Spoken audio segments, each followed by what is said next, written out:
We're getting the band back together. Joe DiBiase, Mike Distefano, coming up here in the Locked On NHL podcast. You're Locked On NHL, your daily podcast on the National Hockey League. Part of the Locked On Podcast Network, your team every day.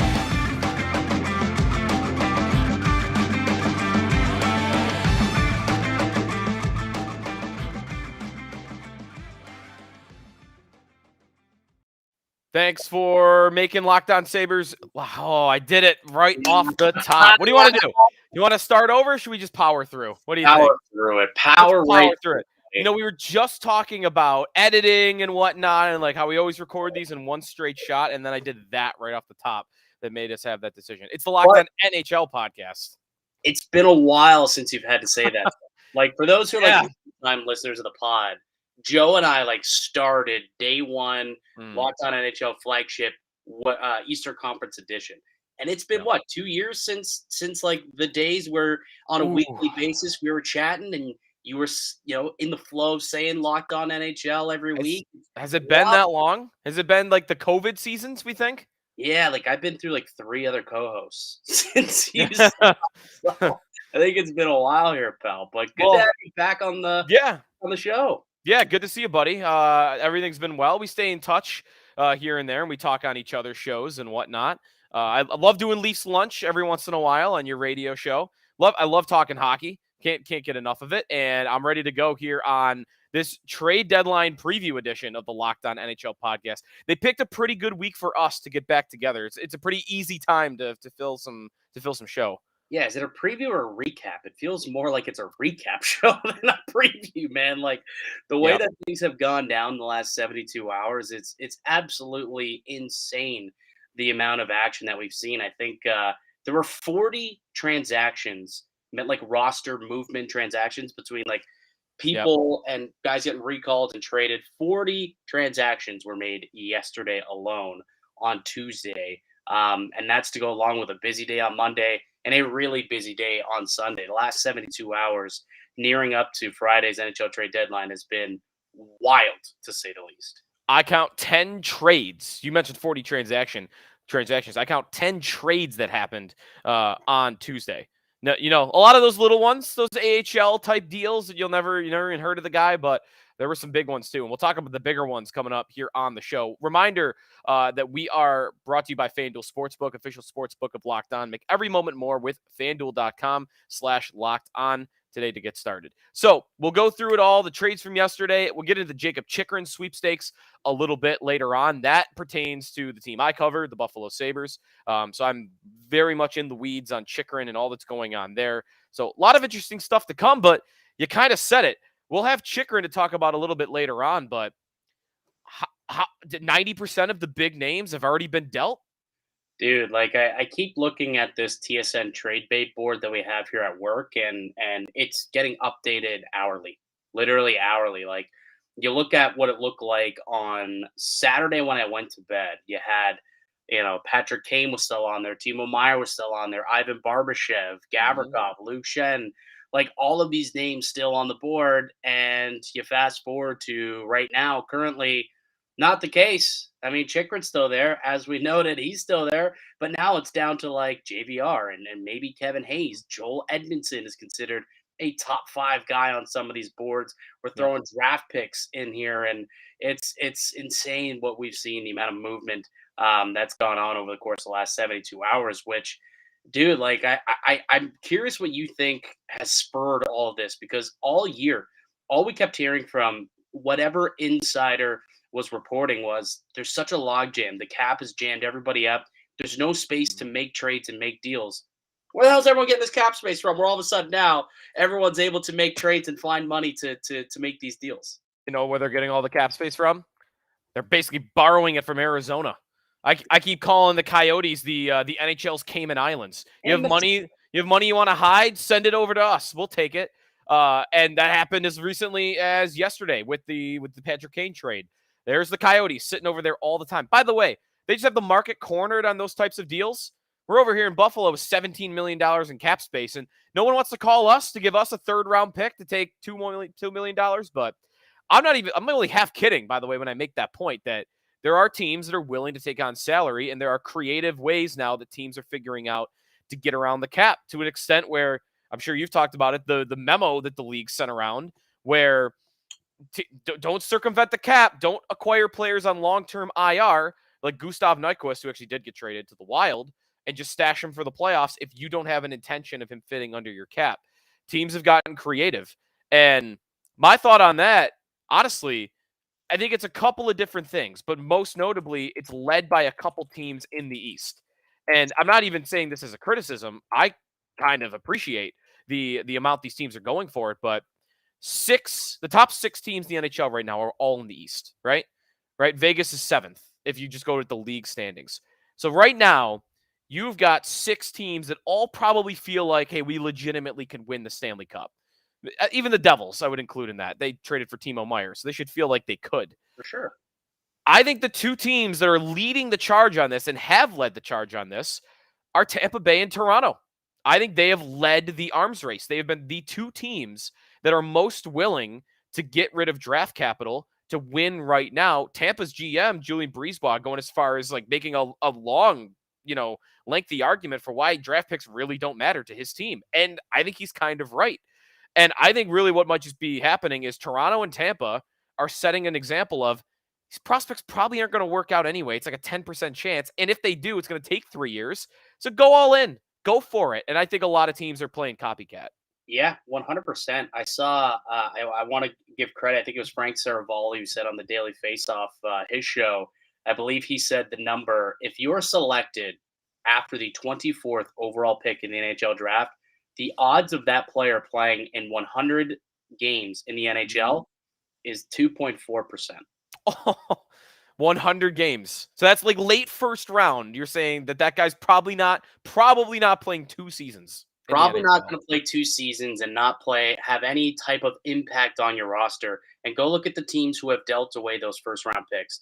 It's Boston, it's Tampa, it's Jersey, it's New York. Like those are the teams. Now you got LA, who's kind of getting into the mix there. But those are the teams who probably going to pick after pick 24. Like those are the teams who are going to pick after that mark. So they're sitting there thinking, well, we could add Timo Meier, we could add Jake McCabe, Ryan O'Reilly, Tarasenko. Like we could add these players, Dmitry Orlov, and give us more than a 2% chance of having success with that asset. Like I would think that having those guys for this playoff run, knowing how well built those teams are, is way more valuable than a 2% lottery ticket of having a guy who'll play 100 games for you 3+ years from now. It's really smart GMing, and I think I applaud Julian Breezeball for coming out and kind of saying it point blank. But when you look at what deals we've seen and the amount of first-round picks that are getting dealt, it's clear that this has become a learned thing around the NHL, that these late first-round picks, early picks, that's a different story. But these late first-round picks aren't as valuable as maybe we once thought they were. Yeah. I'm looking right now at tankathon.com just to look at the current draft order by the standings and which picks have been traded. Here are the draft picks that have already been traded in the first round, and the number is by where that team is currently slotted.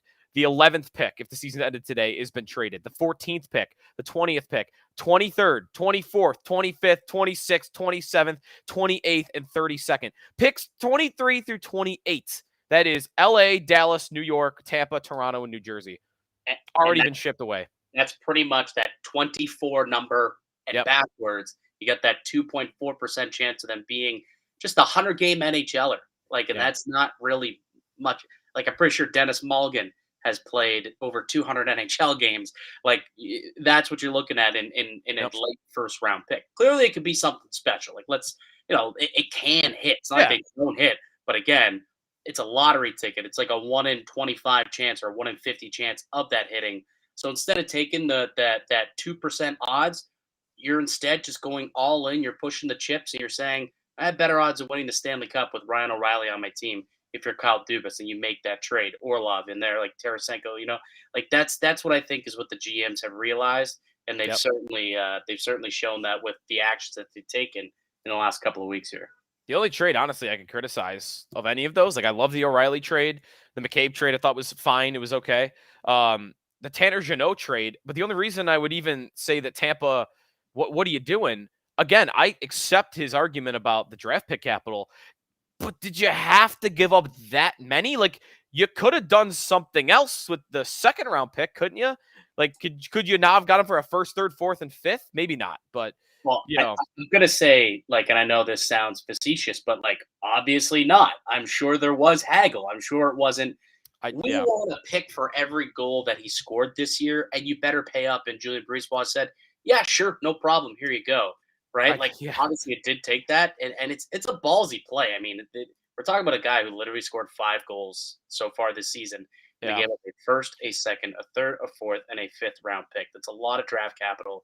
And for a team that really does hit on their drafts and mid round picks, like now you're kind of giving those away for future right, future drafts potentially. But it's an all in move, and right. they just feel that this gives them a better chance to win now while their window is open than what those picks will do for them 3, 4, 5+ years from now. I do just wonder what that negotiation sounded like. Did the Nashville GM call and be like, "Hey, we want your entire draft for it," and the Brisebois goes, "Ah, just take the 6th and 7th out, and we're good." Just like I would have loved to hear just what that negotiation Well, sounded like, but I'm pretty they worked it sure. out. I remember hearing reports about the was it the JT Miller trade? I think the JT Miller deal in Tampa Bay when he went from Tampa to Vancouver, and people were a little weirded out by that because it was like a half cap dump by the Lightning. Yeah, yeah, They gave up like top tier assets, a first and a third round pick. And it got leaked out that Tampa literally just said, "We want a first and a third." And Jim Benning was like, "Okay, that seems fair for yeah. the player we're getting." And he just didn't haggle. He was like, "Okay, giving it up." And without really realizing, like, hey, we could probably squeeze considering that it's also either you're helping them out and doing them a solid by taking on the contract. But no, there's no haggling there. So maybe Bruce Boss said the same thing. He was like, "Yeah, all right, sure. Yeah. 5 picks. Let's do it. Bring Tanner Jeannot to Tampa." Jim Benning, I miss that guy. All right, we'll get into more.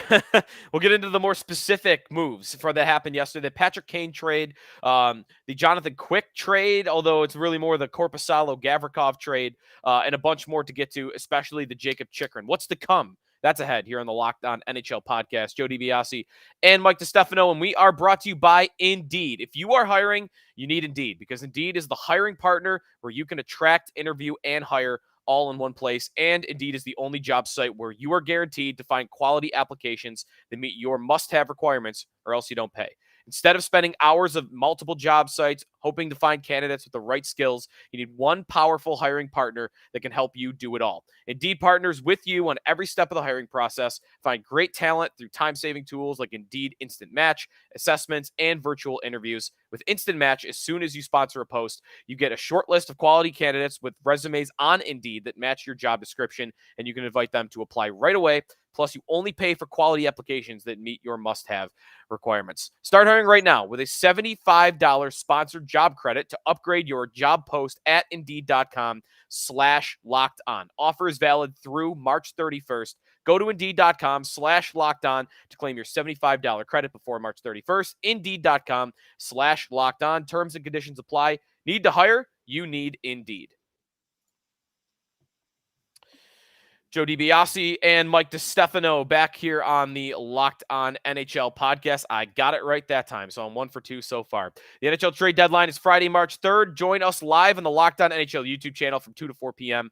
as the Locked On NHL hosts break down the biggest deals from across the NHL. Locked On Podcast Network, your team every day. Okay, some trades from Tuesday to get to. Why don't we start with the Patrick Kane trade? One, why do you think the price was as low as it was, or do you think it was low at all? And two, how much do you think this helps the Rangers, and would you consider them a legitimate Stanley Cup contender? Absolutely. To the second question, they're definitely Stanley Cup contenders. I mean, this is such a deep roster. I thought they were Cup contenders with the Tarasenko deal, and then they doubled down and bring in Showtime, who I don't know if you've watched the last 2 weeks, but that guy's a completely different player than he's been, the 4 or 5 months prior to the season. Like he proved to everybody who was doubting him, and he was in Toronto a couple of weeks ago, and he did not play well. But since then, I think he's got like 12 points in like 7 games since that night. Yes. And he's throwing it in all of our faces, saying, he looks a little washed. Yeah, not so much. He's definitely still Patty Kane, and putting him on that roster, like, just really catapults that team. They were one piece away, and they brought in a second. So yeah, they're definitely contenders. They've got great depth up front. They've got terrific defensemen. Assuming Ryan Lindgren does get healthy, that they have a solid top four. And then Igor Shesterkin's one of the best goaltenders in the world. So cup contenders, absolutely. As for the price, I didn't think that it was that low. I kind of figured it would be around that price, because there Mhm. still is question marks about Patrick Kane and the health and that hip. Like, I know he's playing really well, but at the same time, I don't know if the Rangers would have been able to make this deal if they were to have had to pay top tier pricing. You know what I mean? Like, they'd already kind of given away their first round pick for Tarasenko, and Patrick Kane was more of a luxury ad. And I think ultimately it just came down to Patty Kane walking into Chicago's front office and saying, "Look, I want to be a Ranger, and can you just make it happen?" And they came up with what you can consider to be somewhat of a fair deal, all things considered. So I'm definitely okay with the price on Yeah. both ends. Yeah.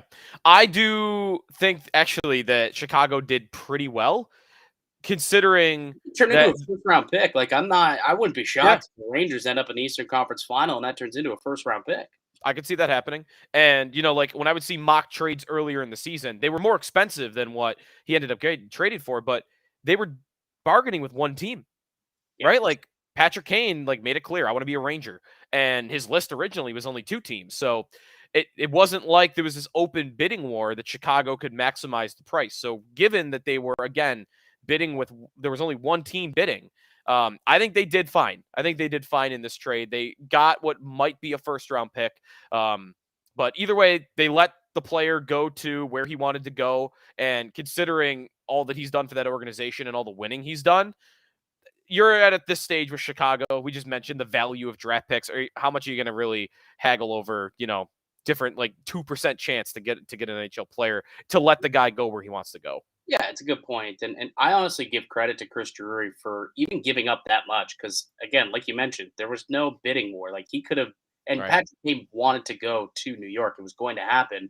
And essentially, it's almost as if Chicago went to New York and was like, "What are you comfortable giving us?" And they just had to accept that, and that Yeah. was the most that they could get. And I actually think that New York gave up a decent, pretty penny. Like I said, it could turn into a first round pick if they make it to the conference final, which I think is very possible, like extremely possible. It's a great team.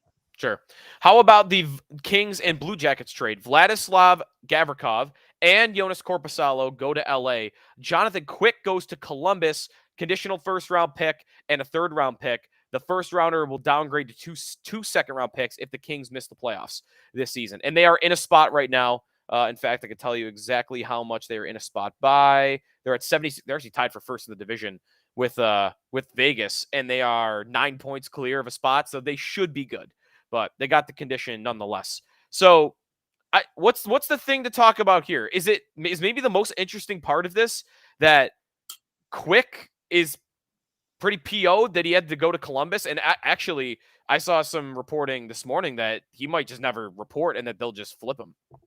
Yeah, that's definitely the headline for me with this trade. Like, good on LA for going out and getting Gavrikov. That's clearly a big addition to their defensive group. And Corpusalo at this point, maybe he's an upgrade on Jonathan Quick for sure. So, I think LA got better, but ultimately the big story for sure, I think, is what happens with Johnny Quick now, because he wasn't happy with the deal. And I was kind of surprised to see that he actually didn't even have a no movement clause. Like, he signed a 10-year deal 10 years ago, and there Yeah. was no movement clause in it, no trade clause, like nothing. It was just completely clauseless, which is weird considering that he was a franchise goaltender for them that led them to two Stanley Cups.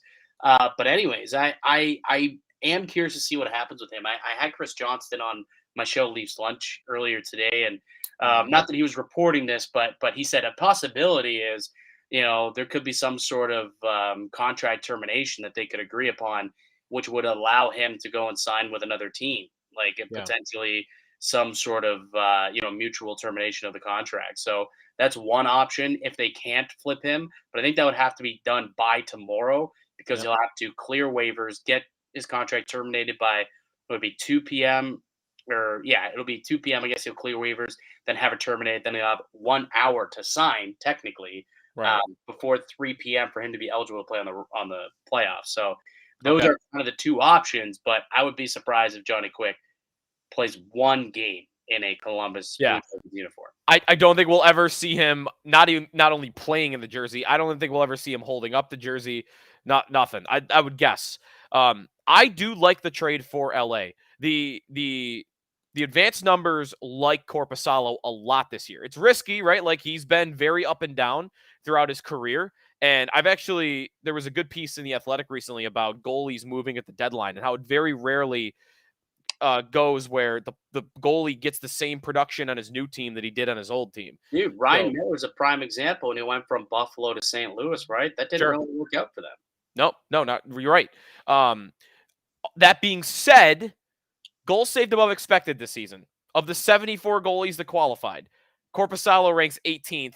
Jonathan Quick ranks 71st. So he's played a lot of minutes. He's not had a great year save percentage wise. And I would expect Korpisalo, even if he regresses, will be an upgrade for them in goal. And Gavrikov, that's really the meat of the sandwich here, isn't it? Like that's the guy they really wanted. He's more valuable. So I think it was a good move for LA. I think they upgraded the blue line, they upgraded in net. They've got a lot of really good talent up front. So, in the West, I know we're an Eastern Conference show, but like it's not as much a gauntlet as it is here out East. So like if you make one or two additions, that gives you a much better chance to make it through and potentially go on a run than it would here in the Eastern Conference. And Columbus gets a better shot at finishing last. Try to up those Bedard odds a little bit. They probably want Jonathan Quick in there, given what his seasons looked like.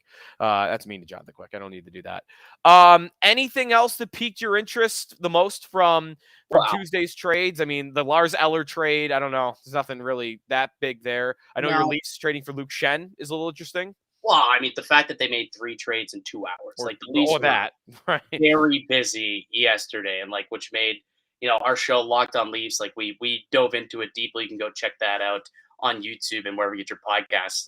Myself and my co-host Dave Morisuti. But obviously, those 3 deals kind of came out of nowhere in a sense that I didn't think that they were going to happen then. I knew there was still more work to be done. There was still some cap clearing that had to be done in order for them to elevate Matt Murray from LTIR, which is fully expected in the next couple of days.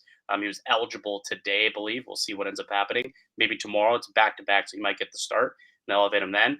But they needed to clear about $1 million in cap space. So they traded away Rasmus Sandin, who's 22, going to be 23-year-old defenseman, literally a week today, actually. March 7th is his birthday. So he'll be 23 years old and still has top 4 upside. But he's a guy where once they acquired Jake McCabe, was on the outside looking in, and they weren't 100% sold that he could be relied upon come playoff time, just based on the way that team is currently constructed. It's just not for them.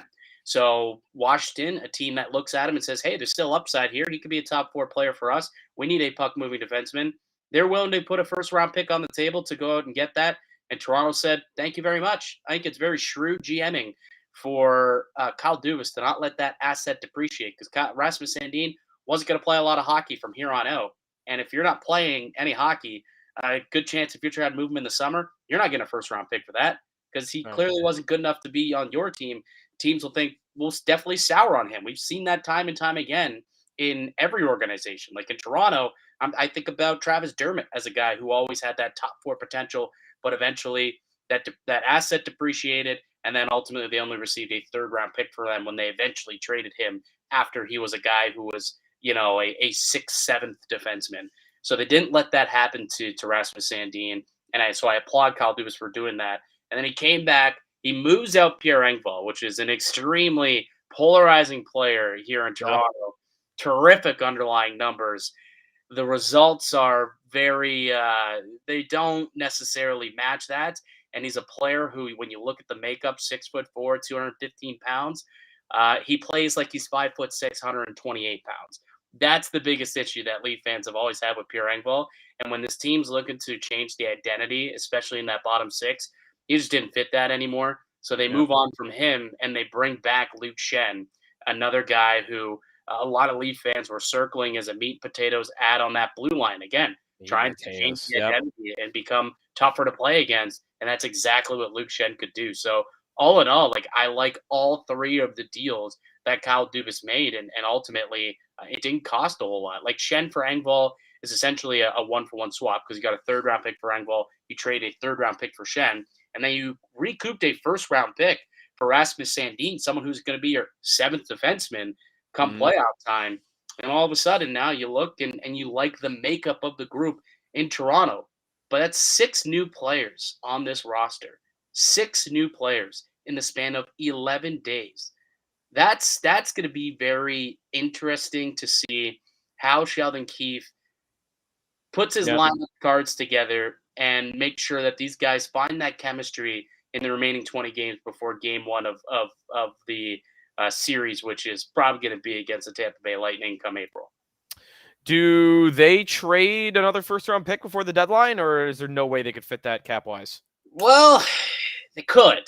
They could. I don't know who that player is for. I think the only other thing that a lot of Leaf fans somewhat anticipate is maybe a goalie move, but I don't think there's a goaltender out there that require a first-round pick to make it work. So I don't think that they'll move that first. I could be wrong. Like there's ways that they could create up to $3 million in cap space if they added Justin Hall into the deal, and then they have an additional, I think it's like $928,000 once they activate Murray. So if you add Hall's money into that, a defenseman who's right now probably their 7th defenseman, maybe their 6th guy, he that could create up to $3 million. And if you can find a player and maybe even someone who makes more than that, get a team to eat some salary, sure, I think that first round pick would be on the table. I just, when I'm looking at the trade bait board, there's not many guys out there that are no longer worthy of a first round pick unless you get in the Chychrun sweepstakes, which I suppose could be possible. Like they could make it work. I don't think that it happens. So I think they probably keep that first rounder. But I mean, either way, I think you look at the team, the way it's been constructed, the additions that they've made. I think Kyle Dubas has to be pretty happy. Maybe they add a goalie for a cheap price, but outside of that, I think Leaf fans are pretty happy with the way that this trade deadline has gone for them. Speaking of goalie moves, while we've been talking, this is not a trade that's happened yet, but David Pagnotta from the fourth period says there's serious discussion between Columbus and Vegas about Jonathan Quick. You know what? So if Vegas trades for Jonathan Quick, I know we're an Eastern Conference show here, but if Vegas trades for Jonathan Quick, I'm going to have to start saying the thing I say about the NFL all the time, that the salary cap doesn't actually exist. Because how the hell are they going to fit that cap hit on their books? Well, Mark Stone's on LTIR for the rest of the year. Like they have cap space. Right? Like and I assume they'll eat money, right, on that deal, and it's probably the way that it'll work. But they have the space to get it done. It's funny that that report's coming out. I was having a discussion, as I mentioned, with Chris Johnson earlier when he mentioned the buyout, and I was like, "Ooh, maybe Toronto could get involved." And he stopped me in my tracks and said, "Yeah, Vegas is in need of a goalie too." I wonder if he was picked off that there might be kind of something there too. Yeah. All right, we'll take a timeout here, and when we come back, we will talk Jacob Chychrun, the big whale that's still on the market, and other things that we think could happen by Friday's trade deadline. So that is coming up here in the now. The preview starts. That was the recap. Now is the preview. That was the recap. This is the preview coming up. But first, Mike's got a word for FanDuel Sportsbook. Yeah, it's the midway point of the NHL season. It's here. Now is the perfect time to download FanDuel. It's North America's #1 sports book because new customers get a no-sweat first bet up to $1,000. That's bonus bets back if your first bet does not win. Just download the FanDuel Sportsbook app. It's safe, secure, and super easy to use. Then you can bet on everything from the money line to point scorers, goal scorers as well. They've got shot props. You can find it all at FanDuel. Plus, FanDuel even lets you combine your bets for a bigger payout with same game parlays. So don't miss out on the chance to get your no sweat first bet up to $1,000 in bonus bets when you go to FanDuel.com/lockedon. That's FanDuel.com/lockedon to learn more. Make every moment more with FanDuel, an official sports betting partner of the Locked On NHL Network. Welcome back to the Locked On NHL podcast. Joe DiBiase, Mike Distefano. You can follow me on Twitter. I'm at Sneaky Joe Sports. Mike is at Mickey_Canuck. We have got Jacob Chychrun still on the trade market. So a lot to get to here. I think where I want to start with you on Chychrun before we even get to potential suitors, and this could spin off into that. Doesn't Arizona have to trade him? Like, can you see a situation where they don't? Because my immediate thought is, well, he's got a 10-team no trade list, no trade clause that kicks in the summer. And I don't know. He clearly wants to be traded. It might get ugly if they don't trade him before the deadline. Yeah, I mean, obviously, you'd like to be able to have all 32 teams bidding on him as opposed to only 22 once that no trade clause kind of kicks in. So you would think there's a little bit of added pressure to make that deal, but at the same time, like they seem to really have a massive value on this guy, and no one's Yeah. willing to meet it. And I do wonder, like they've come so far, like are they going to be stubborn enough where they go through till the end of the deadline? If no one meets their price, are they going to hold on to him and then play him out the rest of the year and then see what they can do in the summer, or see if they can trade him at the draft? Because that'll kick in what, July 1, probably. Yes, I'd assume so. So maybe at the draft you still have an opportunity to deal with 32 other teams, like, and Yeah. maybe because you're there, people know exactly where your picks are slotted. You can figure out, who's on the board. Like sometimes we see stuff wait until the draft with guys with terms. So potentially there could be a situation where that does happen. I'm not 100% that Jake Chychrun is no longer a Coyote by the end of the week. I think that there is probably like a good 25% chance that he remains on that team, and it's something we see go down in the summer. It'll be the longest amount of time on the trade market in league history. This guy's Yeah. been out there for like 15 months already. We've been talking about it. Honestly, we might have done a show together, but while in the last time that he's been on the market, the most recent report, or I guess tweet about his destinations, came from Darren Dreger on Wednesday morning, and he tweeted, "Quote: Teams are poised, hoping for a price drop on Chychrun. Buffalo is staying close. Columbus has some collateral after the trade with the Kings, and they're interested. Ottawa's always willing to listen, and the Sens are on a roll, but will there be a price drop?" So I guess with Boston seemingly out, right? They traded for Orlov. The Leafs, it probably would be tough for them. Maybe I shouldn't completely rule them out, but it would feel like it'd be tough. The Kings just made their Gavrikov trade after, we all thought they were going to be the team to get him a couple weeks ago. I guess, would you bet on one of those teams, Dreger list, being the one he ends up with, the Sabres, the Blue Jackets, in Ottawa? I would think so. Like, and I, the Blue Jackets would be a wild deal there. Obviously, I don't. Yeah. Like, that's a team for me that would be kind of a strange one. Like, could you imagine if you're Jacob Chychrun having to go from Arizona to Columbus, like from one Right. dumpster fire to the other? That would be just awful. The two teams that I like though, as potential landing spots, is Buffalo, the team that you cover on a daily basis. So we can get into that in a second. And then Ottawa, like they've needed a defenseman forever. They've been in on these Chychrun sweepstakes literally since day one when he asked for the trade last year at the beginning of the season. But again, neither team willing to pay the price. But I think he would be great additions to both squads who, for all intents and purposes, are going to be buyers at the deadline, I think. And especially if they can buy players with term who can be part of their future, not only for this year and upcoming years when they're an up and coming team. Yeah. I should also mention Pittsburgh, although I haven't heard them talked about in about a week, but Rob Rossi from the Athletic wrote last week that their head coach Mike Sullivan wants them to trade for Chychrun, but Ron Hextall is completely balking at the Coyotes' demands. I actually think Rossi had in there what they're looking for. I think it's very smart of Arizona. They want Pittsburgh's 2025 and 26 first-round picks. They want to skip 2 years and go to when they think Malkin and Letang are going to be gone and Crosby's going to be 37, and maybe they're betting on Pittsburgh getting bad by that point, so those picks are going to be really high. And Pittsburgh, I think rightfully so, is saying, no, we're not doing that. We're not doing that because we're not trading you lottery picks. We'll give you these late first-round picks in the next 2 years. Dude, So like, how bad does Arizona plan on being over the next few years? Where they're like, we'll still take picks 4 years 4 years down the road for sure. It's their NHL Cayman Islands, I'm telling you. But from my perspective, covering the team here in Buffalo, we're talking about him almost every day. He fits, I think, like Ottawa in many ways here. He fits the timeline, right? He's 24 years old. The Sabres are the youngest team in hockey. They have all the cap space in the world, so they don't care about the 4.3 million and taken on as a whole.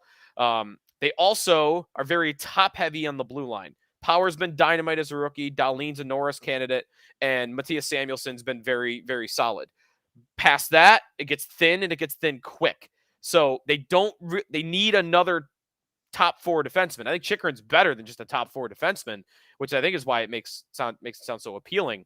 But I imagine Ottawa's coming in from a very similar perspective of, hey, we're trying to get good here. Like we don't even need to hit the fast forward button. Let's just hit the forward button.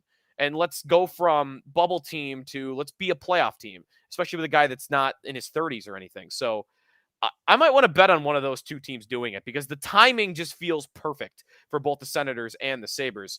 You mentioned Columbus, like poor Jacob Chychrun, if you got to go to Columbus. Listen, I think it's an easier sales pitch to say, hey, you can win more in Buffalo and Ottawa than you did in Arizona, but it's not like they're the models of winning in the last decade. No, but all of a sudden, Columbus does have an extra first round pick on their hands, right? That they now do that they have acquired with the Korpisalo and Gavrikov deals. So maybe they have like the assets to make that trade. But I would not want to see it. Like that'd be just a wasted opportunity. Like I see Buffalo as the probably most ideal. Like again, Buffalo and Ottawa are probably very similar, but like they've got the cap space, they've got the picks, they've got the prospects, and they've got the need. Yeah. Make it happen. Like I think Kevin Adams, there's a lot of credit for the way that he's built that team from the mess that they were in, and there's no one who knows that more than you do, sir.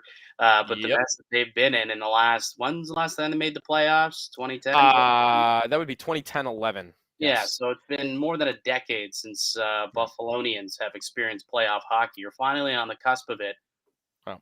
I'll pull out my my go-to way to emphasize how long it's been since they made the playoffs. Mike Modano has played an NHL playoff game more recently than the Buffalo Sabres have. That's the best way to put it into perspective. Adams, I talked to him on Locked On Sabres yesterday, which, by the way, if you want to check it out, that's available wherever you're listening to this podcast. We did a good interview, and I think the one thing we're just wondering on him, because he's done well drafting so far, he's done well with trades, he's done well with roster building. Like he's kind of done a good job at starting to build it back up. The one thing you don't know about him yet, and he really hasn't been in the situation to, so it's just an unknown, can he close? On a big deal like this, when you're the team acquiring and you've got to be the one that is outbidding everybody else, can you close on that deal? And we'll see. I'm confident, but you can't really know until the guy actually does it. So you'd bet against Chychrun playing in the playoffs, right? Wouldn't that be, if I were setting a line on him being in the playoffs, wouldn't it be minus money that he isn't?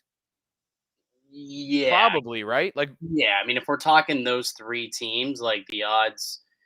Sabres and Senators have a chance, but it's not near 100. Right. So I would say both of those teams are probably minus money or plus money to make the playoffs. Yeah. So I would say there's a good chance that he's not in the postseason, and if I guess Pittsburgh would be the one team that like makes sense as who's out there. Yeah. The other team, maybe not Jacob Chychrun, but the other team I'm waiting on to make a move in the Eastern Conference is the Carolina Hurricanes. Yes. Like, I don't think Chychrun's the need. Like, they've got a really good blue line. But, like, you look at what Toronto's done, Jersey, the Rangers, Tampa, Boston. Like, all these teams have gone out and they've made sizable additions to your group. Yessi Pugliarvi doesn't necessarily scream all in like those other guys do. So I think that Carolina's a team in the weeds here the next 48 hours. They still have a move up their sleeve, and they've got something to do to compete here with the rest of this conference that has gotten a whole lot better the last 2 weeks. Their first-round pick is listed at number 4 on the TSN trade bait list. Is there a guy you like more than others for them? I feel like JVR just kind of, maybe it's because of Pacioretty and Stastny. Like, for some reason, I could just see JVR in that Carolina uniform. Same team, different player, different need. Kevin Hayes. Oh, I like that. You get them a center in behind Aho. Like, you get them a true number 2 centerman who's got some size, who can play in the playoffs. He's got some bite, who can score. He's an all-star this year, as we all very well know.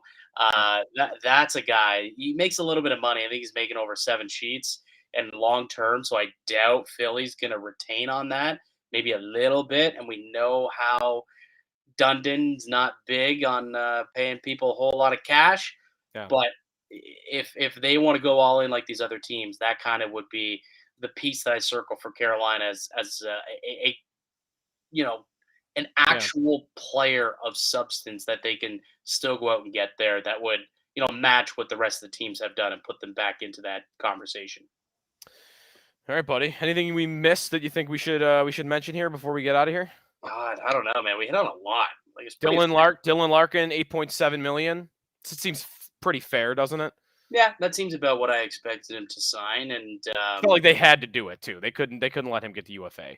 No, he's your captain. Like that was happening, and it's like similar, just a bit more than what Bo Horvat got paid. Yep. So like that makes sense. Apparently, Tyler Bertuzzi might be back out on the trade block though, which I actually really commend. And, all right, so this is the last little thing we can talk about here. All right, we talk about how much we appreciate these other top teams in the East going head over heels and going all in. I commend Steve Yzerman for realizing that they ain't doing squat this year. Ain't gonna do nothing.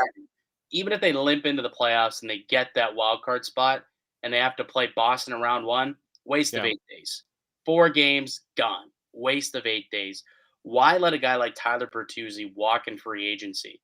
Get a pick back for him, get an asset back for him, and build for your team that you expect to be competitive, not this year, but 2-3 years down the road. So I credit Stevie Y for coming out and pretty much saying, okay, maybe we will take a step back because there's no point in getting dummied in round 1 and keeping own rentals. Let's go and get picks and assets that we can be better equipped 2-3 years down the road when our young guys are ready to be, in that conversation of the big team right now. And their playoff odds since this 3-game losing streak began have plummeted to 2.8% at the site I'm looking at. So they're very, very unlikely to make it. It's busy in the Eastern playoff race. All right, bud.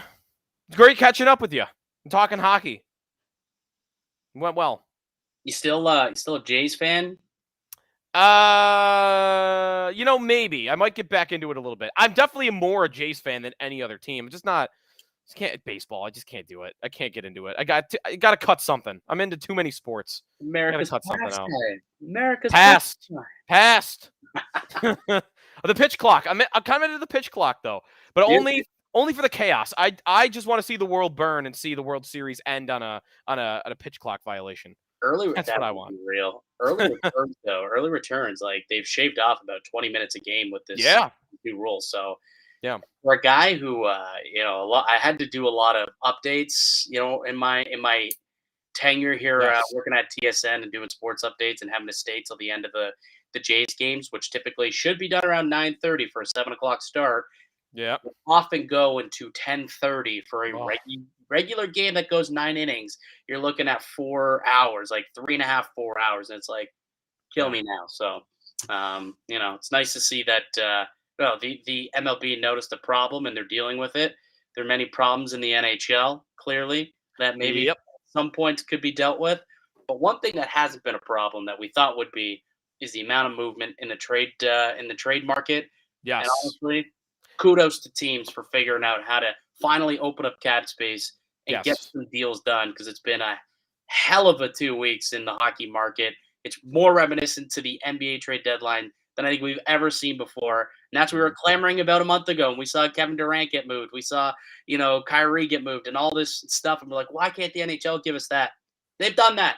They have. Yeah. I'll give them credit for it, man. There's been a lot of stars and superstar talents that have been dealt this deadline. So, and there's still 2 more days to go and still some other names and dominoes to fall. I was going to say, maybe save it for deadline day next week if I'm being nitpicky. Deadline day next year. But otherwise, we'll take it. We'll take it whenever we can get it. So definitely true with all the movement. All right, we'll continue to preview the trade deadline and recap the trade deadline as we progress here in the Locked On NHL podcast. Thanks, everybody, for making us your first listen today. Mike, be well, buddy, and we'll talk soon. And now go make your second listen game to game. Every moment, every performance, every result. Locked On Game to Game covers every game from across the NHL with local analysis that only Locked On can deliver. Follow Game to Game on Locked On NHL, available on the Odyssey app, YouTube, and wherever you get your podcasts.